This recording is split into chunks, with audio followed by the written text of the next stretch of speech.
إن الحمد لله نحمده ونستعينه ونستغفره ونعوذ بالله من شرور أنفسنا ومن سيئات أعمالنا من يهده الله فلا مضل له ومن يضلل فلا هادي له وأشهد أن لا إله إلا الله وحده لا شريك له وأشهد أن محمدًا عبده ورسوله صلى الله عليه وسلم يا أيها الذين آمنوا اتقوا الله حق تقاته ولا تموتن إلا وأنتم مسلمون يا أيها الناس اتقوا ربكم الذي خلقكم من نفس واحدة وخلق منها زوجها وبث منهما رجالا كثيرا ونساء واتقوا الله الذي تساءلون به والأرحام إن الله كان عليكم رقيبا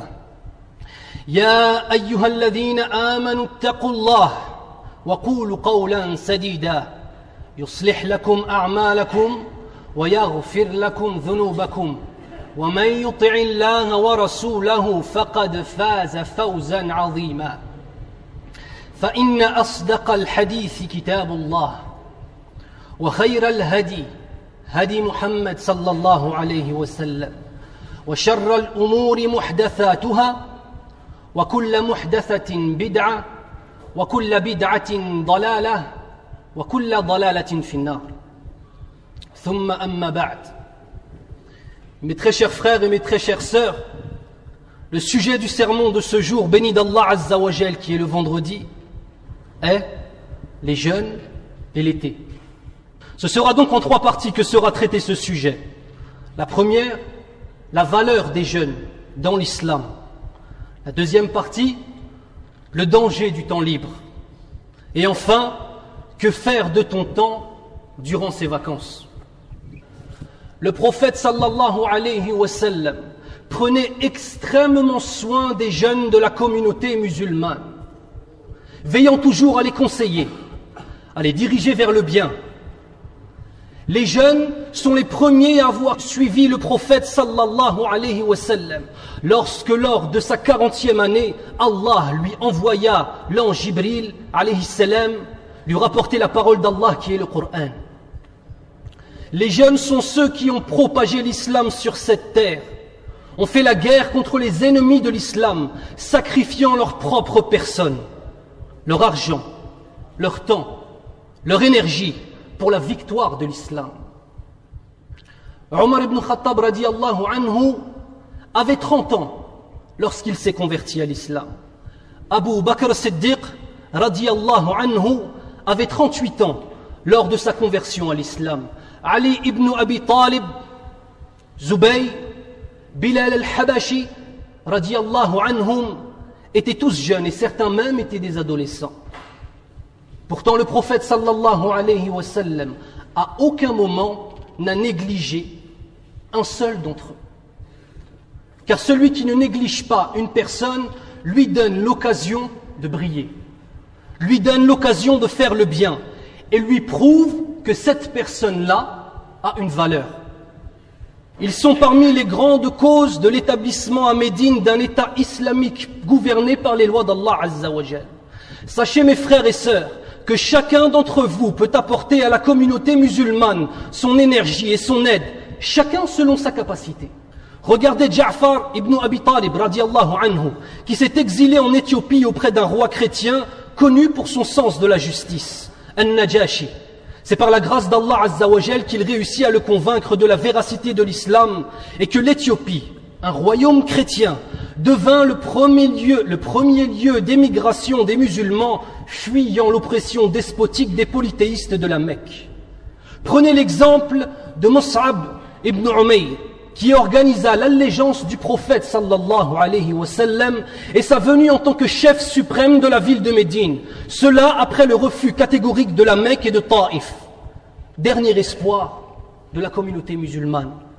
Mus'ab ibn Umayr. Et jusqu'à présent, la présence de jeunes musulmans défendant l'islam et les musulmans à travers le monde sont la preuve qu'il reste encore des hommes au sein de la communauté de Mohammed sallallahu alayhi wa sallam. Mes frères et sœurs, n'oubliez pas que nous vivons sur la voie de l'islam et qu'elle est la seule voie agréée d'Allah Azza wa Jal. Allah Azza wa Jal dit dans le Coran, « Aujourd'hui, j'ai parachevé pour vous votre religion, ainsi que mes bienfaits, et j'agrée pour vous l'islam comme religion. Et n'oubliez pas que vous avez une place primordiale au sein de la communauté musulmane, et que cette même communauté a besoin de vous. Mais que surtout, nous avons, les jeunes et les moins jeunes, tous besoin de l'islam, pour vivre dans cette vie éphémère et pour nous présenter à notre Seigneur sans encourir sa colère. » La deuxième partie de ce sermon, qui est le danger du temps inoccupé. C'est capital pour les jeunes de s'occuper durant les vacances d'été. Le temps libre peut être, en fonction de comment on l'utilise, un bienfait ou une épreuve. Une occasion immense de faire le bien ou une preuve contre nous face à notre Seigneur. Le prophète sallallahu alayhi wa sallam a dit: il y a deux bienfaits au sujet desquels beaucoup de gens se font duper: la santé et le temps libre. Ya akhi, à quoi utilises-tu ton temps? Un des grands compagnons du prophète sallallahu alayhi wa sallam a dit, subhanallah, ما ندمت على شيء كندمي على يوم غربت شمس نقص فيه أجلي ولم يزد فيه عملي. Subhanallah. Un grand compagnon du prophète sallallahu alayhi wa sallam a dit: je n'ai jamais regretté une chose comme j'ai pu regretter un jour dont le soleil s'est couché, et que donc le temps m'étant imparti sur cette terre est diminué, et que je n'ai pas augmenté mes bonnes actions. Chaque jour qui passe est un témoin contre nous si nous le remplissons de mauvaises actions. Il sera un regret si nous n'y faisons ni bonnes ni mauvaises actions. Un regret, tu n'as rien fait. Comme si ce jour était venu et était reparti. Tu n'as rien fait. Ni bonnes actions, ni mauvaises actions. Au jour du jugement, c'est quoi? Un regret. Et enfin, il sera une réjouissance pour celui remplissant ses nuits et ses journées d'œuvres pies. Prends conscience, mon frère, et prends conscience, ma sœur, que la cible principale des ennemis de l'islam est la jeunesse musulmane.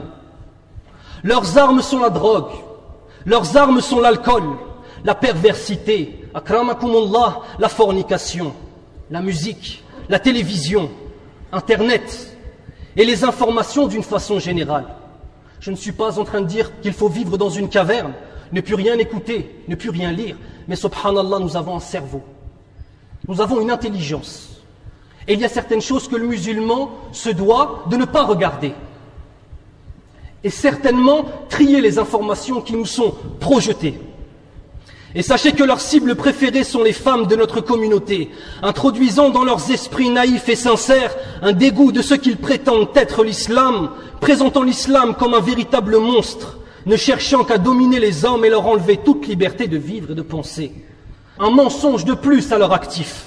Un mensonge de plus à leur actif. Mensonges si nombreux au cours de l'histoire qu'ils sont indénombrables. يقول الله عز وجل قل إن تخفوا ما في صدوركم أو تبدوه يعلمه الله ويعلم ما في السماوات وما في الأرض والله على كل شيء قدير.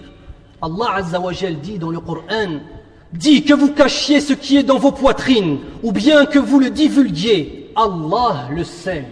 Allah le sait. Il connaît tout ce qui est dans les cieux et tout ce qui est sur la terre. Et il est omnipotent. Il est omnipotent, c'est-à-dire il est capable de toutes choses.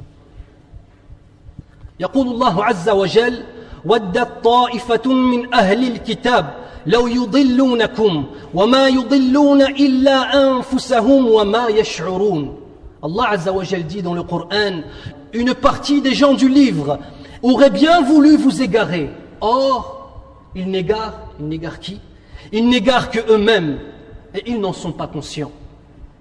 Et malgré toutes ces pressions que les musulmans subissent, nous voyons de multiples désunions entre les musulmans. Ça ne suffit pas ce que l'on subit. Dans la communauté musulmane, les gens se sont fait un devoir, certaines personnes, de diviser encore plus les musulmans. Je ne parle pas de désunion obligatoire, comme le fait de désavouer par exemple les chiites, la'natullah alayhim, qu'Allah les maudisse, ou les soi-disant soufis adorant des tombes et sacrifiant des animaux pour un autre qu'Allah. Je ne parle pas de cela, c'est une obligation de les désavouer. Je parle de musulmans ayant le même dogme, la même aqida, et étant désunis pour des histoires futiles. Il y a donc, au jour du jugement, des gagnants. Il y a aussi des perdants. Et il y a ceux qui savent qu'ils auraient pu facilement gagner plus ou perdre moins. Chaque jour est un pas de plus vers la tombe. Et chaque jour doit être un moyen de s'élever en piété vers Allah. Quand viendra notre mort, personne ne le sait, sauf Allah Azza wa Jal. Regarde, pour venir ici, ya Akhil Karim, ya Ukhtil Karima, aujourd'hui tu as fait tes grandes ablutions, mashallah. Tu as préparé tes vêtements, tu t'es parfumé, tu as fait des projets pour après la prière du vendredi saint, des projets pour le week-end, des projets pour Ramadan, des projets, même peut-être certains d'entre vous, Inch'Allah, qu'Allah lui facilite, voudront partir au Hajj. C'est très très loin. Attendez. Tu ne sais pas quand est-ce qu'Allah prendra ton âme. Profite de chaque jour. Et ne fais pas que des projets de bonnes actions, mais fais-les à chaque instant. Ne laisse pas la mort rôder autour de toi sans t'y préparer. Celui qui sait qu'il retournera vers son Seigneur, puis sera questionné par lui, alors qu'il se prépare et qu'il prépare ses réponses et les bonnes actions. Attendre à Allah. Allah Azza wa Jal yaqul فَأَمَّا مَنْ أُوتِيَ كِتَابَهُ بِيَمِينِهِ فَيَقُولُ هَاؤُمُ اقْرَءُوا كِتَابِيَهْ إِنِّي ظَنَنْتُ أَنِّي مُلَاقٍ حِسَابِيَهْ فَهُوَ فِي عِيشَةٍ رَاضِيَةٍ فِي جَنَّةٍ عَالِيَةٍ. Quant à celui, la ayat du Coran en français, quant à celui à qui on aura remis le livre de ses comptes en sa main droite, il dira, tenez, voici mon livre. Il est impatient. Tenez, voici mon livre, voici le livre de mes comptes. J'étais sûr d'y trouver mon compte. Il jouira d'une vie agréable dans un jardin haut placé, dont les fruits sont à portée de la main.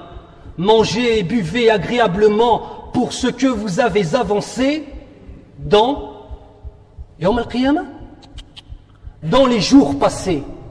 Dans les jours passés.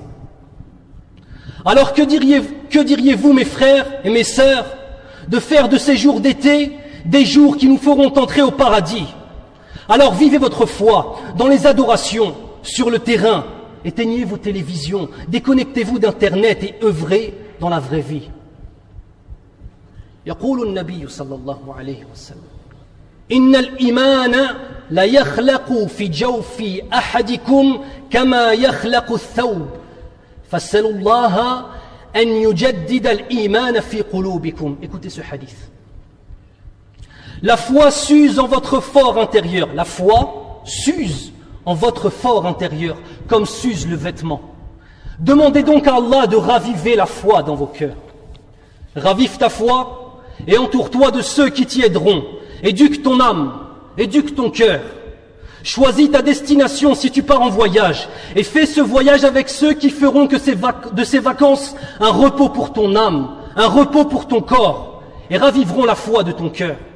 Sachez que celui qui voyage dans un pays, écoutez bien, sachez que celui qui voyage dans un pays pour y faire le haram, l'illicite, alors il ne lui est absolument pas permis et pas autorisé de raccourcir les prières et de les regrouper.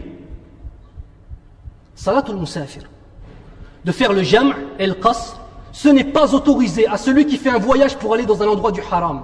Et qu'on ne me dise pas que quelqu'un voyage à Ibiza pour aller faire des adorations. C'est une facilité, un permis qu'Allah Azza wa Jal a donné à ses pieux serviteurs, et non pas à ceux partant pour aller sur les plages où les femmes sont dénudées, akramakumullah, ou dans les discothèques où l'alcool coule à flot, ou je ne sais quoi d'autre. Tu es un musulman, ya Akhil Karim, avant d'être un Français, avant d'être un jeune de quartier, avant d'être un jeune de pavillon ou quoi que ce soit, avant toute chose, ya Akhil, tu es un musulman. Titre si noble qu'il n'a pas d'égal, alors sois conscient de ce que tu es et des bienfaits que t'a offert Allah en te guidant dans l'islam.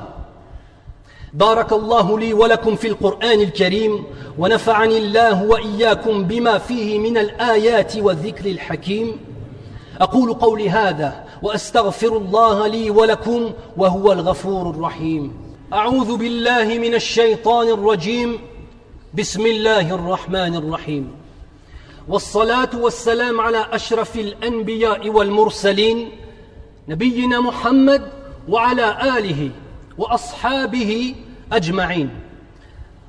Premièrement, première des choses, lire le Coran. Lire la parole d'Allah Azza wa Jal. Mais ne pas la lire comme ça uniquement pour lire. Mais lire afin de comprendre ce qui est dit. Et lire le tafsir, l'explication de chaque ayah. Deuxièmement, étudie ta religion auprès de ceux ayant compris la religion, ayant étudié la religion et fais en sorte de rester accompagné d'eux. Troisièmement, appelle les créatures d'Allah Azza wa Jal qui sont égarées. Appelle-les à l'islam. Commence par les membres de ta famille, puis les amis proches, et enfin ceux autour de toi que tu ne connais pas forcément. يقول النبي صلى الله عليه وسلم Transmettez mon message, ne serait-ce que par un verset. Quatrièmement, sois pieux envers tes parents, passe du temps avec eux et aide-les dans tout ce qu'ils font. Et enfin, réserve un temps spécial chaque jour pour écouter les conférences qui touchent les cœurs. Et le mieux serait de le faire en groupe. Remplis ton temps d'actions constructives et entoure-toi d'hommes pieux. Inna Allah wa malaikatahu yusalluna ala an-nabi. يا أيها الذين آمنوا صلوا عليه وسلموا تسليما قال رسول الله صلى الله عليه وسلم من صلى علي الصلاة صلى الله عليه بها 10